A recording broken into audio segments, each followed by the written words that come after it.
আমরা কিন্তু কয়েকদিন আগে দেখেছি যে ঢাকা বিশ্ববিদ্যালয় প্রাইভেট বিশ্ববিদ্যালয়ের ছাত্রছাত্রীরা গিয়ে আপনাদের অনুষ্ঠানেই বা আপনারা ছিলেন সেখানে, তারা অভিযোগ করেছে যে তারা মার খেয়েছে। গতকাল বা তার আগের দিন আমরা দেখেছি যে জনাব সার্জিস আলম, আপনাদের শীর্ষ নেতাদের একজন, তিনি গিয়েছেন বসুন্ধরা এলাকায় এবং বসুন্ধরা এলাকায় গিয়ে আমরা দেখেছি যে অতি অকারণেই সেখানে মারধরের মধ্যে যেতে, পরে আবার স্ট্যাটাস দিয়ে আমরা দেখেছি যে ছাত্রদলের নেতা বা কথিত নেতার বিরুদ্ধে মামলা করতে, মানে কথিত বলতে আমি বোঝাচ্ছি যে অত শীর্ষ নেতাও না, ছাত্রদল করে সেজন্য মামলা করতে। এইসব ব্যাপারগুলি কি আপনারা দেখেন? মানে এইটা কি মানে একটা পক্ষ প্রতিপক্ষ সৃষ্টি করা, নাকি মানে আপনারা এটা এমনি করতেছেন আপনাদের ক্ষমতাটা বেশি বোঝানোর জন্য?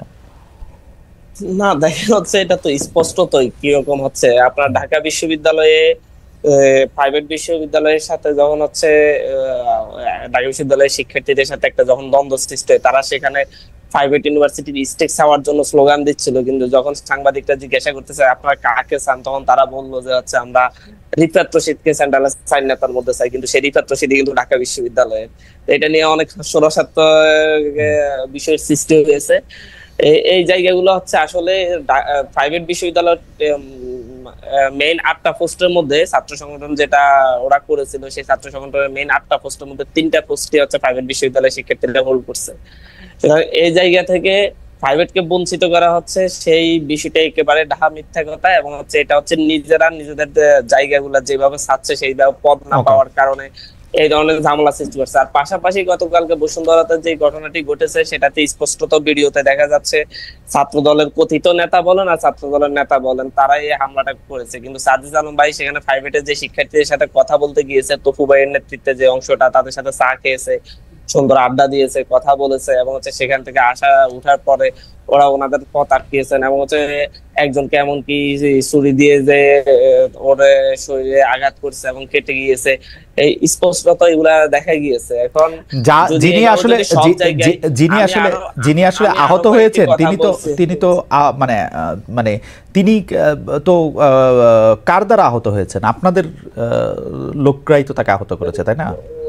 না, তিনি তো ছাত্র দলের যারা আক্রমণ করেছে তাদের দ্বারা আহত হয়েছেন। এবং হচ্ছে ওনার বন্ধু হচ্ছে তফু ভাই সরাসরি এটা ভিডিওতে বলেছেন যে হচ্ছে কি হয়েছে, এবং উনি এটার বিরুদ্ধে ছাত্র দলের বিরুদ্ধে উনি নিজে একটা লাইভও করেছেন। এটা হয়তো আপনার চোখে পড়েছে কিনা জানি না।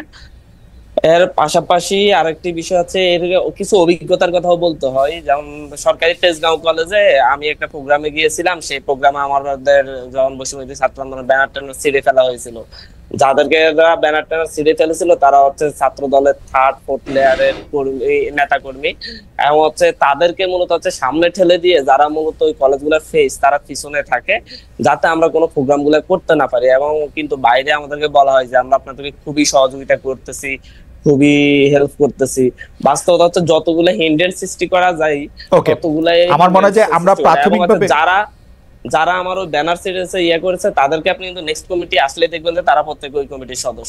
কিন্তু এরকমই হচ্ছে মূলত। আমার মনে হয় যে আমরা মূল আলোচনায় আসি। এখন যে প্রশ্নটি আমি করতে চাই, আমি তার আগে জনাব রাকিব আপনার কাছে আমি আসবো। আমি 1 মিনিটে একটা বিষয় শুধু একটু জেনে নিতে চাই, যে যেহেতু এখানে জাতীয় নাগরিক পার্টির এই মানে এইটা আমি পড়তে পারি না, জ্যেষ্ঠ যুগ্ম মুখ্য সমন্বয়ক, আপনি একটু বলেন তো যে এই যে জাতীয় নাগরিক পার্টির আত্মপ্রকাশ অনুষ্ঠানে যে আয়োজন হয়েছে এর ব্যয় সংস্থান কিভাবে হয়েছে, আপনি যদি জাস্ট 1-2 মিনিটের মধ্যে একটু বলেন। এটাতে কে টাকা দিয়েছে?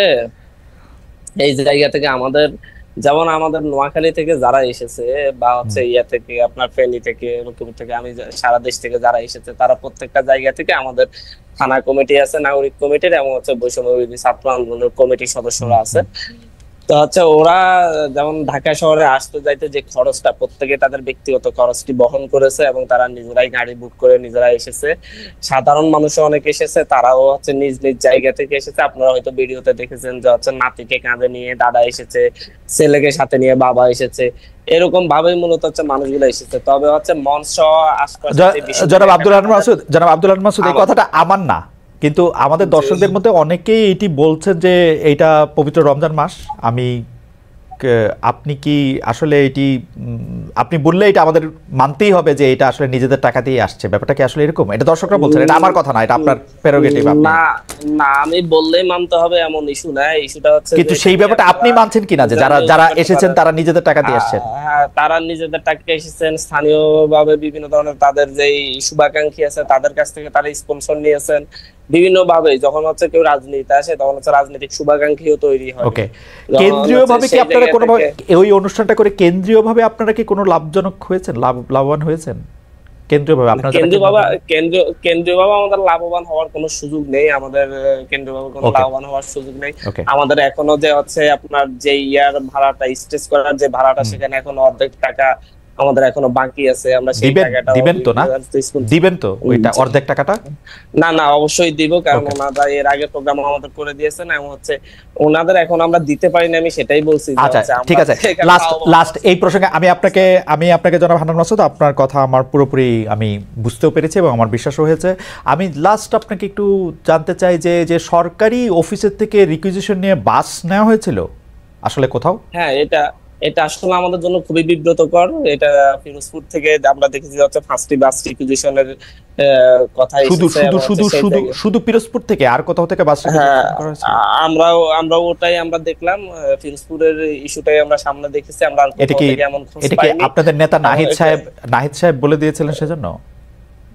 না না, নাহিদ সাহেব তো বলেন নাই, এবং হচ্ছে এটা তো ডিসি সরাসরি বললেন যে ওনার উপর চাপ প্রয়োগ করা হয়েছে, আহতরা গিয়ে ওনার উপর চাপ প্রয়োগ করছেন এখানে আসার জন্য, এবং হচ্ছে উনি বাস রিকুইজিশন দিয়েছেন কিন্তু এখানে তেল খরচ বা সেন্ট্রাল আসিফ মাহমুদ, সজীব ভুইয়া বা মাহফুজ সাহেব যারা উপদেষ্টা আছেন তারা ওনারা বললে তো হচ্ছে শুধুমাত্র, তো ওনারা যদি এরকম কিছু বলতেন তাহলে তো ওনারা শুধুমাত্র ফিরোজপুরের জন্য বলতেন না, সারা দেশ থেকে বলা হতো। একটা জায়গায় এই ধরনের ঘটনা ঘটেছে, আমরা এটার জন্য আমি নিজেও দুঃখ প্রকাশ করেছি, আমাদের পক্ষ থেকে দুঃখ প্রকাশ করা হয়েছে, এবং আমরা মনে করি এটা আমাদেরকে একটা বিব্রতকর পরিস্থিতিতে ফেলার জন্য এই ধরনের ঘটনা ঘটেছে।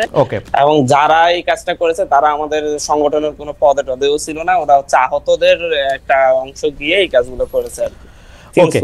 জনাব আব্দুল হান্নান মাসুদ, আপনাকে অনেক ধন্যবাদ।